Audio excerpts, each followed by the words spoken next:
केंद्र कायमस्वरूपी रद्द करण्यासाठीची कारवाईचे प्रस्ताव पाठवले आहेत. आदर्श विद्यालय पिंपळगाव वळण यांचं परीक्षा केंद्र कायमस्वरूपी रद्द करणे आणि संबंधित महाविद्यालयाची खाते मान्यता कायमस्वरूपी रद्द करण्याची शिफारस आपण केलेली आहे. तसेच कल्पतरू महाविद्यालयाची कायमस्वरूपी शाळा मान्यता काढण्यासाठीही आम्ही शिफारस करणार आहोत. आणि काल जो प्रकार राजर्षी शाहू महाविद्यालय आणि कल्पतरू या ठिकाणी घडला, तर त्यांचेही परीक्षा केंद्र कायमस्वरूपी रद्द करण्यासाठी आम्ही शिफारस करतो आहोत. ज्या ज्या ठिकाणी विद्यार्थी कॉपी करताना दिसले होते त्या ठिकाणचा संपूर्ण स्टाफ आम्ही बदलून दुसऱ्या शाळांचा स्टाफ त्या ठिकाणी दिलाय आणि ज्या ज्या ठिकाणी हा स्टाफ बदलला आहे त्या ठिकाणी उत्तम रीतीने परीक्षा होते आहे असं आम्हाला भरारी पथकांच्या मार्फत समजलेलं आहे. विद्यार्थ्यांवर देखील आपण कारवाई करतो, काय कारवाई आतापर्यंत झालेली विद्यार्थ्यांना? ज्या ठिकाणी विद्यार्थी हे कॉपी करताना दिसून आले, गैरमार्गाचा अवलंब केला, त्या संबंधित विद्यार्थ्यावरती आपण गैरमार्ग प्रकरण म्हणजे रेस्ट्रिक्टेड प्रकरण त्या ठिकाणी केलेलं आहे आणि त्याचा सर्व प्रकरण आपण बोर्डाला पाठवलेले आहेत. आणि ज्या ठिकाणी आता सामूहिक कॉपी झाली आहे असं रिपोर्ट आलेला आहे त्या ठिकाणचे पेपर तर आपल्या बोर्डाला गेलेले आहेत. जेव्हा हे पेपर तपासून होतील तेव्हा त्या ठिकाणी कॉपी झालेली आहे किंवा नाही याबाबतचे पत्र आणि पुढील कारवाई करण्यासाठी आम्ही बोर्डाला आवाहन केलेले आहे किंवा आदेश पत्र दिलेली आहेत. पालकांकडून धमकी देखील मिळालेली आहे केंद्रावर. हो, काही ठिकाणी असे प्रकार निदर्शनास आले आहेत की पालकांकडून, जमावाकडून किंवा अन्य व्यक्तींकडून आमच्या स्टाफला धमकी आलेली आहे. परंतु शिक्षण विभागाचे जे अधिकारी आहेत किंवा शिक्षक पर्यवेक्षक आहेत यांनी कुठल्याही धमकीला भीक न घालता त्या ठिकाणी उत्तम पद्धतीने कॉपीमुक्त वातावरणात परीक्षा पार पाडलेल्या आहेत. ज्या ठिकाणी असे प्रकार घडले त्यावेळी तात्काळ आम्ही पोलीस विभागाशी संपर्क साधला आणि पोलीस विभागाने ही अतिरिक्त पोलीस बंदोबस्त त्या ठिकाणी पुरवून कॉपीमुक्त वातावरणात परीक्षा पार पाडण्यासाठी सहकार्य केलं आणि निश्चितपणे सांगू शकते मी की त्या ठिकाणी धमकीला बळी न पडता शिक्षण विभागाने कॉपीमुक्त वातावरणात यशस्वीपणे परीक्षा घेतलेल्या आहेत. मात्र तरी देखील अनेक ठिकाणी कॉपी होत असल्याचे प्रकार उघडकीस झाले. तुम्ही स्वतः जाऊन काही ठिकाणी ते प्रकार उघडकीस आणले, कशा पद्धतीनं कॉपी होत आहे?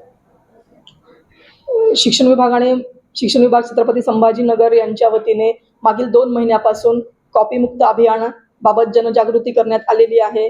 या ठिकाणी आवश्यक असणारे आवाहन पत्र मुख्याध्यापक आणि केंद्र संचालकांच्या ऑनलाईन आणि ऑफलाईन मीटिंग घेतल्या आहेत.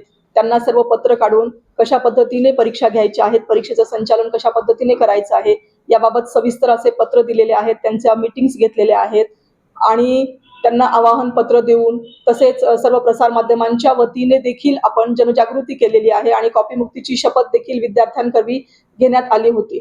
तथापि परीक्षा जेव्हा प्रत्यक्षात सुरू झाल्या तेव्हा 12वीच्या परीक्षांमध्येही काही ठिकाणी कॉपी घडल्याचे प्रकार निदर्शनास आले. शिक्षण विभागाच्या भरारी पथकाने ज्या ठिकाणी भेट दिली आणि कॉपीचे प्रकार आढळले त्या ठिकाणी विद्यार्थ्यांवर गैरमार्ग प्रकरणाची कारवाई करण्यात आलेली आहे आणि त्याचे अहवाल SSC आणि HSC बोर्डाला आपण सादर केलेले आहेत.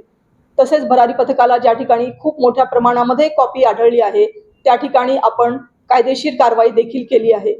जिल्हा परिषदेचे सन्माननीय मुख्य कार्यकारी अधिकारी यांनी आदर्श महाविद्यालय पिंपळगाव वळण तालुका फुलंब्री या ठिकाणी भेट दिली असता त्यांना मोठ्या प्रमाणात कॉपी प्रकार आढळून आला.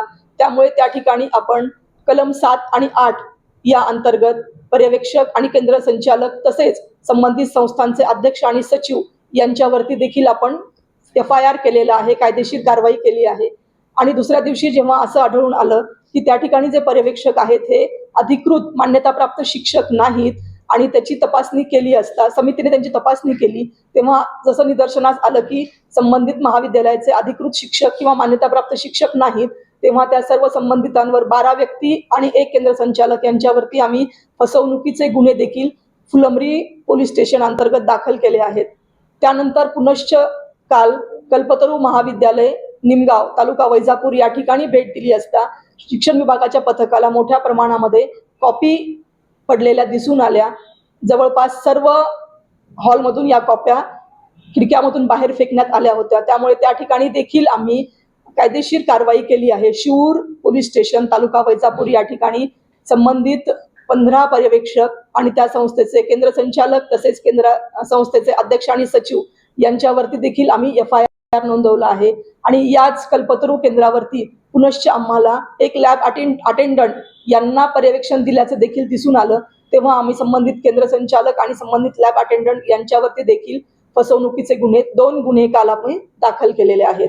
आणि सर्वांना पुनश्च एकदा आम्ही आवाहन केलेलं आहे की आपण सर्व केंद्र संचालक यांनी 10वी आणि 12वीच्या परीक्षा या कॉपीमुक्त वातावरणात घ्याव्यात यासाठी आवाहन केलेलं आहे. विद्यार्थ्यांमध्ये जनजागृती करावी, पालकांनाही आपण सांगावं आणि ज्या ठिकाणाहून धमक्या येत आहेत त्या ठिकाणी आम्ही अतिरिक्त पोलीस बंदोबस्ताची मागणी केली आणि पोलीस विभागाने देखील आम्हाला पोलिसांचा अतिरिक्त स्टाफ त्या ठिकाणी उपलब्ध करून दिला आणि संपूर्ण परीक्षांचं संचलन यशस्वीपणे व्हावं यासाठी माननीय जिल्हाधिकारी छत्रपती संभाजीनगर दिलीप बी स्वामी साहेबांनी दक्षता समितीच्या माध्यमामधून सर्व संस्थांना आवाहन केलेलं आहे आणि मुख्य कार्यकारी अधिकारी जिल्हा परिषद छत्रपती संभाजीनगर माननीय विकासजी मीना साहेबांनीही संपूर्ण जिल्ह्यामध्ये परीक्षा ह्या कॉपीमुक्त वातावरणात व्हाव्यात यासाठी सर्वांना आवाहन केलेलं आहे, आदेश काढलेले आहेत आणि कॉपीमुक्त वातावरणात परीक्षा होते आहे किंवा नाही यासाठी काल सन्माननीय मुख्य कार्यकारी अधिकारी साहेबांनी खुलताबाद तालुक्यातील 3 केंद्रांना भेटी दिल्या तेव्हा त्यांच्या निदर्शनास असं आलं की संबंधित 3ही केंद्रावर कॉपीमुक्त वातावरणात परीक्षा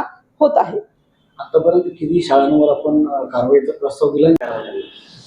ओव्हर या ठिकाणी जेव्हा सन्माननीय तहसीलदार रमेश मुंडलोटजी यांनी भेट दिली आणि त्यांचा फोन आल्यानंतर तात्काळ आम्ही गट शिक्षणाधिकारी पंचायत समिती छत्रपती संभाजीनगर श्रीमती दीपाली थावरे मॅडम यांना पाठवलं होतं आणि जेव्हा मुंडलोट साहेबांचा अहवाल आला तसाच अहवाल आम्ही गट शिक्षणाधिकारी दीपाली थावरे यांना देण्यासाठी सांगितलेलं आहे. अद्यापर्यंत गट शिक्षणाधिकारी यांचा अहवाल अप्राप्त आहे. त्यांचा अहवाल प्राप्त झाल्यास तात्काळ आम्ही लगेचच संबंधित केंद्रावरती आणि त्या ठिकाणी असणारे जे केंद्र संचालक आहेत आणि पर्यवेक्षक आहेत त्यांच्यावरती नियमानुसार कारवाई करू.